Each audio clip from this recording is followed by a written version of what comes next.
जी guys, तो ऐसे भी मैं बहुत सारे वीडियोस बनाती हूँ। तो आज मैं एक बात आपको दूसरी सुनाना चाहती हूँ। खैर आपको अच्छा नहीं लगेगा, खैर कोई नहीं, मुझे माफ़ कर देना, पर फिर भी मैं कहूँगी, बोलूँगी।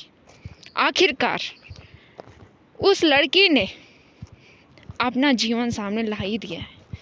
एक माँ और बेटे की आपको मैं कथा सुनाने जा रही हूँ। तो देखिए, सुनिए, आखिरकार उस माँ ने क्या पाया जब उसकी बेटी को पैदा होने से पहले ही मार दिया जाता है। उस बेटी ने क्या पाया? आखिरकार उस माँ को दुनिया के सामने दोषी ठहराया जाता है कि बेटी पैदा होगी तो हम उसे उसका ऑपरेशन करा देंगे। क्यों? एक बेटी जीवित नहीं रह सकती, वो अच्छी गृहिणी सन सेविका नहीं बन सकती। पर क्यों?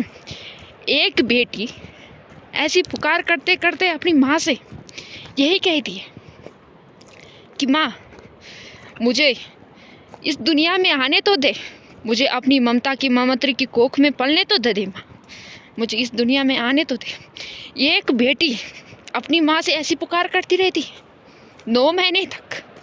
पर उसके बाद क्या?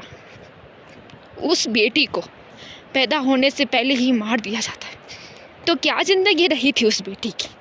आखिरकार उस बेटी की क्या गलती है जिसे पैदा होने से पहले ही मार दिया जाता है? इज्जत मिले तो बेटों को, और बेटियां क्या? अगर बेटी पैदा भी हो जाती है और उसे माँ पालती है, तो माँ पालती है उसे, तो अगर बेटी जुबान चलाए, अपने हक के लिए लड़ना सीखे, तो उसे लोग क्या बोल कर गई नीचा ठहराते हैं कि नहीं, ये लड़की अच्छी नहीं है, इस लड़की बेशरम है, ये नक चढ़ी है। क्यों? हम लड़कियां अपने हक के लिए जुबान नहीं उठा सकते, हम कुछ बोल नहीं सकते? धन दौलत पैसा मिले बेटों को, एक बेटी को क्यों नहीं मिलता? एक बेटी इस तरह से पुकार करती रहती है कि हे माँ, मुझे मार मत, मुझे इस दुनिया में आने तो दे। जो भी तेरा कोई दुश्मन होगा तेरे खिलाफ आवाज़ उठाएगा, मैं हूँ तेरे साथ, मुझे इस दुनिया में आने तो दे। एक लड़की अगर दुनिया संभालती है तो सन सेविका गृहिणी बन सकती है, डॉक्टर इंजीनियर बन सकती है।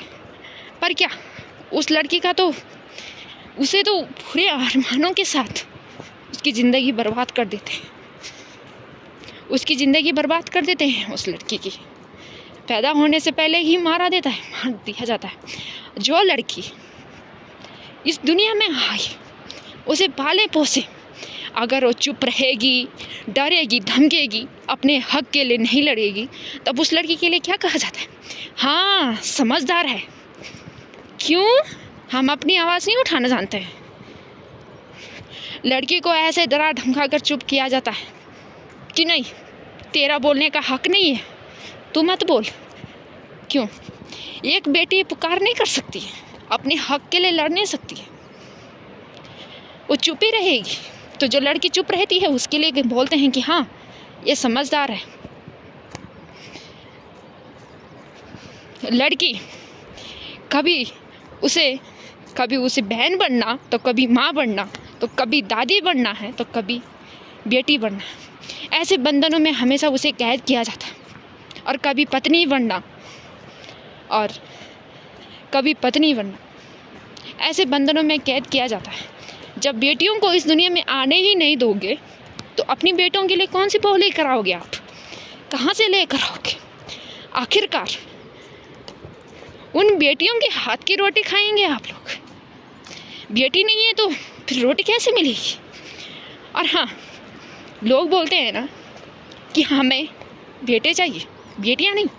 अगर उन्हें बेटे ही चाहिए, बेटियां नहीं चाहिए, तो कल के दिन उनके बेटे बड़े हो जाएंगे, शादी लायक हो जाएंगे, तो कौन सी बेटियां लेकर आएंगे अपने बेटों के लिए? अगर बेटियों को दुनिया में आने ही नहीं देंगे, तो कौन सी बेटियां लेकर आएंगे अपनी बेटों के लिए? तो ऐसे बंधनों में कैद किया जाता है बेटियों को। जुबान उठाए तो उसे नकचड़ी बेशरम कहते हैं, अगर वो चुप रहे तो उसे समझदार बोला जाता है। घर पे इज्जत मिले तो बेटों को, गालियाँ मिले तो बेटियों को।